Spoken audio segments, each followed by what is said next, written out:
Hello students, today we learn chapter 4 problem sums.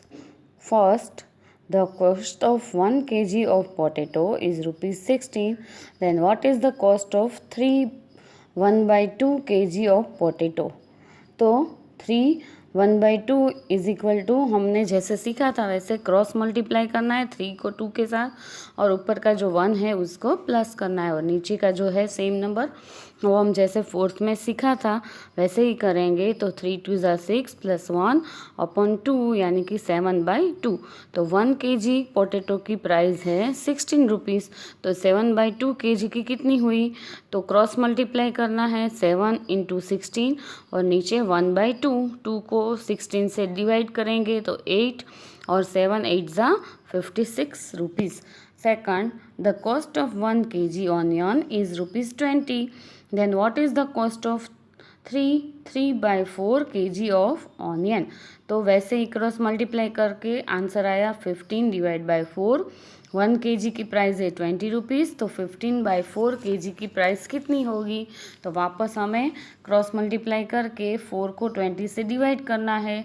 तो 15 5 ज़ा 75 rupees. Third, the cost of 1 kg banana is rupees 20 and cost of 1 kg tomato is rupees 24. So what is the total cost of 1/2 kg of banana and 1/2 kg of tomato? तो यहाँ पे हमें दोनों का निकालना है और फिर उसका टोटल करना है। बनाना है उसको हम क्रॉस मल्टीप्लाई करेंगे तो 3/2 आएगा। तो 1 kg की प्राइस है 20 रुपीज़। तो 3/2 kg की कितनी होगी? तो 3 × 20/1/2। तो 2 को 20 से डिवाइड करेंगे तो 10 और 10 3 ज़ा 30 रुपीज़। इसी तरह टोमेटो का करना है तो 1/2 इज इक्वल टू 5/2। 1 kg की प्राइस है 24 रुपीज़। तो 5/2 kg की कितनी? तो वापस क्रॉस मल्टीप्लाई करके डिवाइड करना है। 2 को 24 से डिवाइड करेंगे तो 12 और मल्टीप्लाई करेंगे तो 12 5 ज़ा 60 रुपीज़। नंबर 4 और दोनों का पहले प्लस करना है, टोटल करना है 30 रुपीज़ बनाना का और 60 रुपीज़ टोमेटो का। तो टोटल हो गए 90 rupees. Number 4, a school has decided to bring out a magazine every quarter of the year. How many magazines will they have in a year? Quarter मतलब हमने जैसे घड़ी में सीखा था कि हाफ का भी हाफ यानी कि 1/4। इसी तरह एक साल में यानी कि 1 ईयर में टोटल 12 मंथ्स होते हैं तो क्वार्टर यानी कि 1/4। तो वापस क्रॉस मल्टीप्लाई करके 4 को 12 से डिवाइड करना है तो 4 3 ज़ा 12 यानी कि 3 मंथ्स। तो वो 3 मंथ्स को 12 से डिवाइड करेंगे तो वो हर साल में उसके यहाँ पे 4 मैगज़ीन आते हैं। Pinky wants to distribute 20 chocolates among her friends.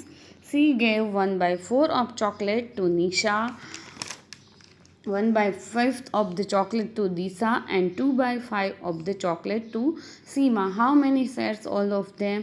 यानी कि उसके पास टोटल चॉकलेट 20 है तो उसमें से वो अपनी सारी फ्रेंड्स को देती है। तो सबको कितनी कितनी चॉकलेट्स आएंगी?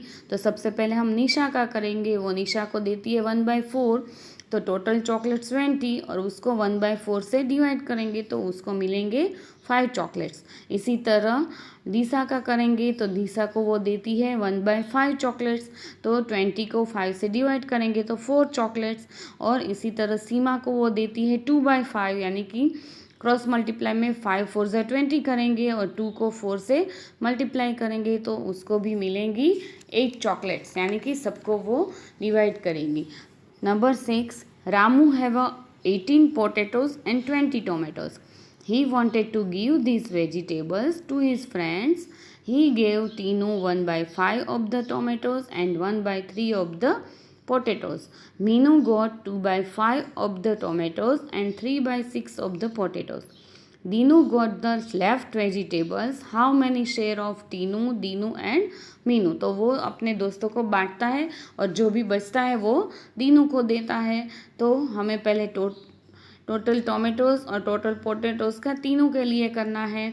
तो तीनों को देता है वो 1/5 टोमेटोज़ तो उसको डिवाइड करेंगे तो उसको मिलेंगे 5 4 ज़ा 20 यानी कि 4 टोमेटोज़। और इसी तरह वो पोटैटोज़ देता है 1/3, तो 3 6 18 यानी कि उसको 4 टोमेटोज़ और 6 पोटैटोज़ देता है। इसी तरह मीनू को देता है वो 2/5 टोमेटोज़, तो उसको मिलेंगे 8 टोमेटोज़। और पोटैटोज़ देता है 3/6, तो उसको मिलेंगे 9 पोटैटोज़। इसी तरह जो बचता है वो दीनू रखता है। तो सबसे पहले टोटल टोमेटोज़ थे 20, उसमें से दोनों को दिए, तो 8 उसको दिए और 4 उसको दिए, तो दोनों को मिला के 8 4 12 यानी कि 20 में से 12 टोमेटोज़ गए, बाकी बचे 8 टोमेटोज़ वो खुद रखता है। और इसी तरह पोटैटोज़ में टोटल 18 पोटैटोज़ है, उसमें से वो 9 तीनों को देता है और 6 मीनू को देता है, तो टोटल हो गए 15 यानी कि दोनों को मिलाएंगे तो 18 - 15 यानी कि 3 पोटैटोज़ उसके बचते हैं। Number 7, Bhavna bought a pencil and an eraser for ₹8.50. She gave ₹10 of the shopkeeper. The shopkeeper gave back the coins of 50 पैसा.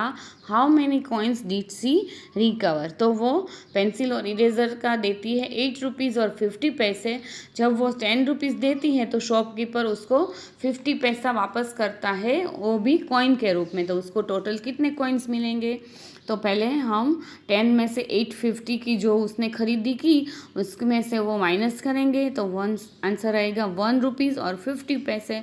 तो वो उसको 50 पैसे के कॉइन देता है, तो उसको डिवाइड करेंगे 150 से 50 पैसे से, तो कॉइन्स कितने देंगे? 3 कॉइन्स ऑफ 50 पैसा। Thank you.